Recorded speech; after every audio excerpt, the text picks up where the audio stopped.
What's going on, y'all? Mitch here from the OmniBuddy channel, and today we are taking a look at Guillem March's Carmen.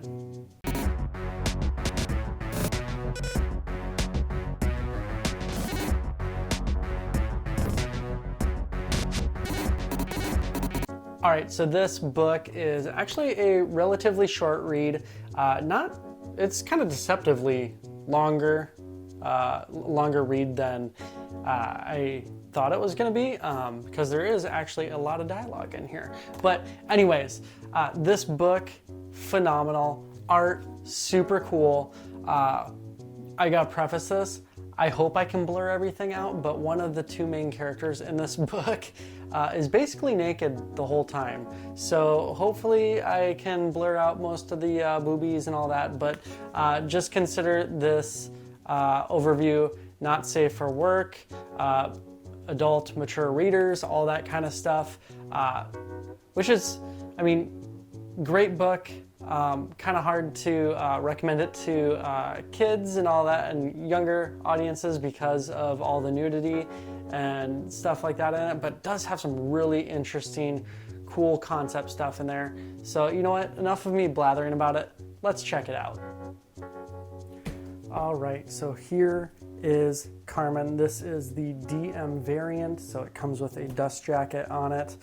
Here's the front cover, pretty nice. The spine and the back. This is published by Image Comics and retails for $24.99 USD. Collects Carmen 1 through 5.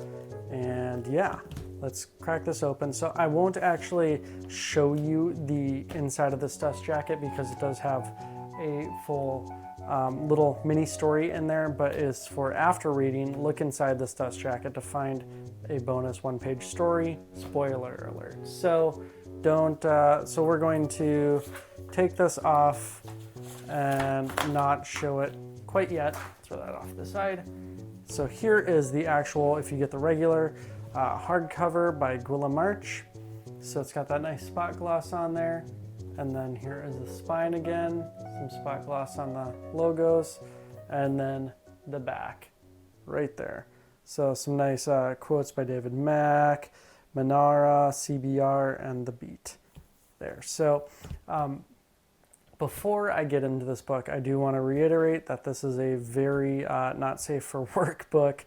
Mature readers, the main character Catalina appears naked in it for the vast majority of the story. So beware, but it's not necessarily a major part of the story. I mean, they do definitely address it and talk about it a fair amount at the very beginning, but then it's just, that's how it is, and they move on. So it's well done like that.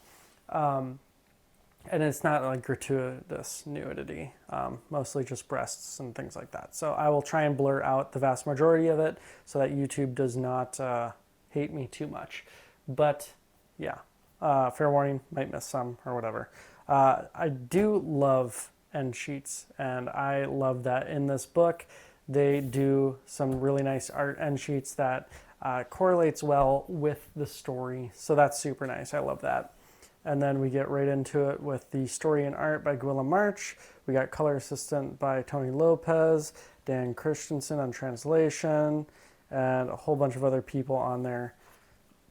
And we get right into it talking about dreams and deja vu and trying to write down your dreams and all of that, which sort of it definitely ties in with the story and kind of brings you into what's going to be happening. And so we get right into it. We start 20 years before the main events of this book with a young Catalina, the main protagonist in this book. Maybe she's an antagonist, who knows? But she's waiting for her first day of school with her mom and waiting for her best friend Cisco, who she's worried that may have forgotten about her, that they are supposed to meet up outside of school on the first day. Very apropos that I'm doing this book when so many people are going back to their first day of school. Hopefully none of those school children are watching this video because it is not for them. So we get into it, that's it, and we jump to 10 years later, and we are with Cisco older and girlfriends and all that kind of romantic relationship, and kind of learning about the characters, and that Catalina or Kata is having some issues, relationship issues with Cisco, who are, are they friends? Are they not friends? Friends with benefits, whatever.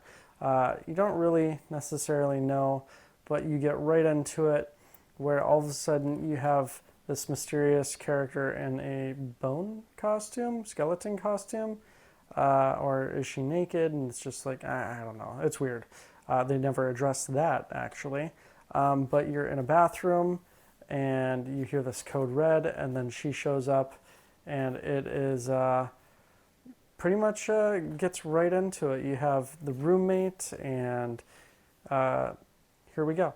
You have a Catalina who is at the end of her ropes, and she has, slit her wrists, and Carmen shows up because of that.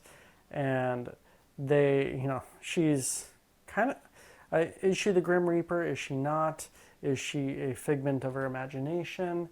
Is she not? Like all these questions, and it plays out. And in my mind, they played it out really well in how they leave you wondering and guessing at what exactly is going on, if it's hallucination, if it's reality, if it's post-life or death coming to visit her, what is actually happening. Super interesting take on things. Man, that art is just so well done too, with just the emotion on Catalina's face is just, oh man, it's gut-wrenching. So this obviously does deal with a lot of suicide and self-harm, so fair warning on that too, if that is a trigger for you. So we get right into it, where Carmen is really messing with her, which is super strange when someone is, slit her wrists at the end of their ropes, and then Carmen is just toying with her. But really gets into it with, does she want to live? Does she not? And, is she going to be the, Christmas Carol story, ghost of Christmas past, present, and future, and all of that. And she was in the bath, and she was naked, and so now she is now on this trip of, I guess I'd call it self-discovery or soul-searching, maybe.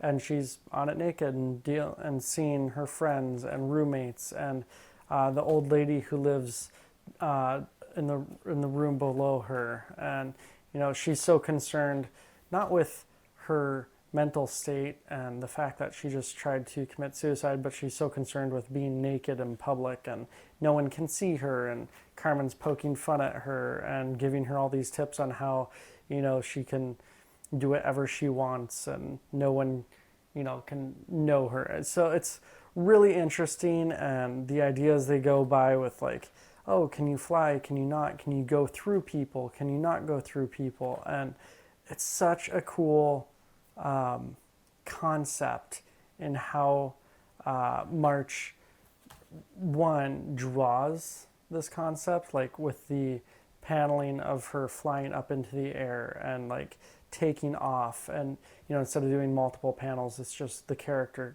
going off into the distance.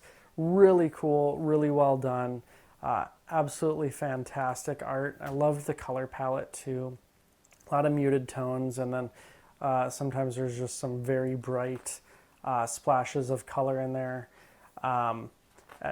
So she goes on a trip around the city, and not only is she going on a trip around the city and through the air and through the airplanes, but then she kind of starts to learn stuff about what's actually happened around her and how she's misperceived all of these actions of her friends and family and significant others and all of that, and then what exactly is actually happening, and what happens when you go through someone and touch someone while you're in this state, and then supernatural elements start to come into play, and all these crazy things, and such a cool story. And this really is kind of a retelling of the Christmas Carol, but not with that past, present, and future situation. It is retelling it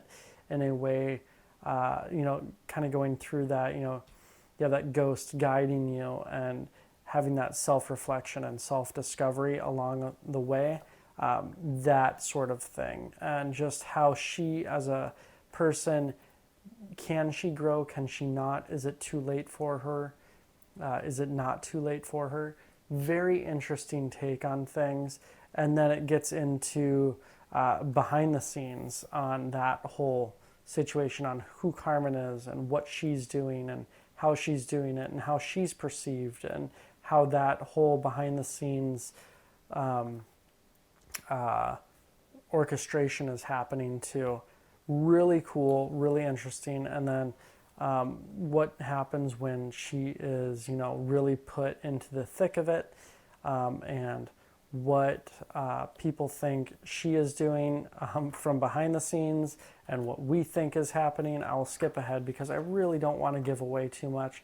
But man, it has such great storytelling and really, really interesting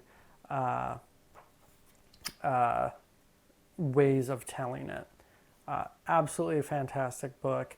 Great art, great storytelling, amazing characters, and really real and good topic to talk about, really. Is that mental health and self-harm and our relationships and all of that. So really good, really great book. I think a lot of people should be reading this book and getting thinking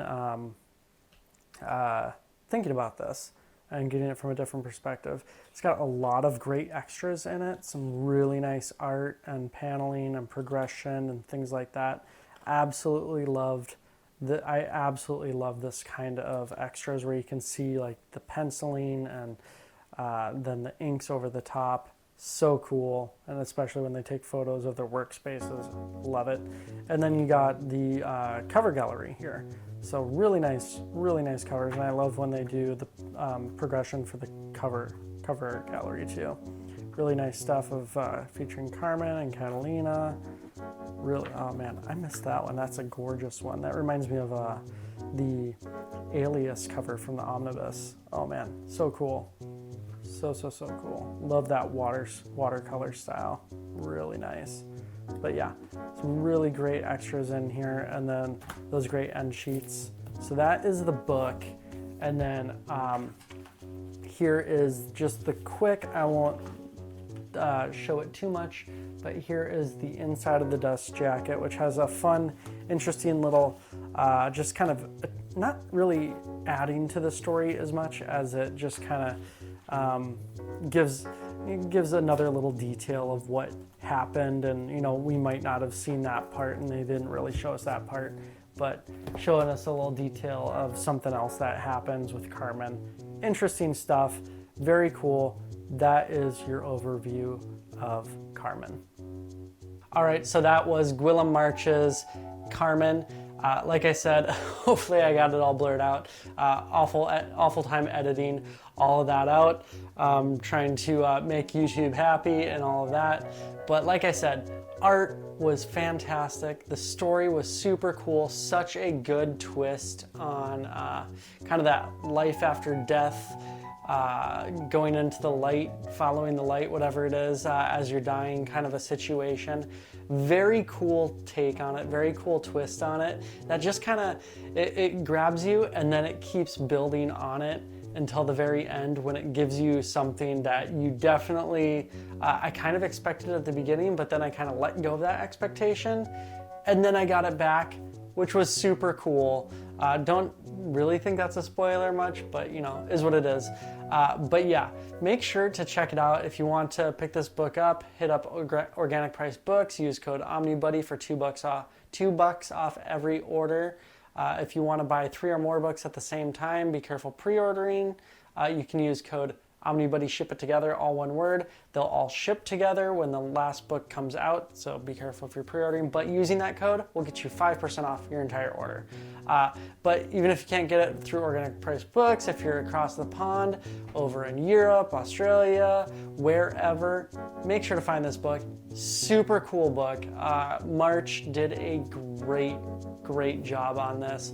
Super fun read. If you can pick up the DM variant with that custom dust jacket, or with that dust jacket that has the inside extra story in it, super cool, but not totally necessary. But yeah, super cool addition.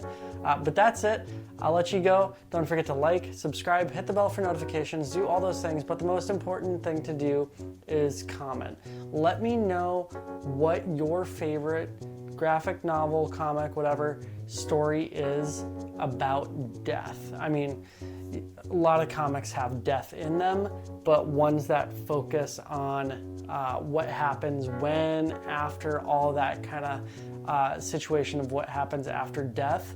One book I am super excited for everyone to get into their hands is Black Box Chronicles, which deals all about, they've explored space and the expanse, but what happens when the only thing left to explore is the afterlife. Really excited for that. It's an anthology. Make sure to check that out. It's through Magnetic Press. And you know me, I love Magnetic Press so much. I've started working with them on the side too. So small caveat, yeah, I do work with them, but I would not if I did not love what they're doing. And Black Box Chronicles is chef's kiss. Amazing stuff. So that's great. Let me know in the comments what else is great out there for life after death, dealing with the whole afterlife or as you die. Let me know in the comments. Super interested to hear what you guys have to say. All right, that's it. Take care. Stay cool.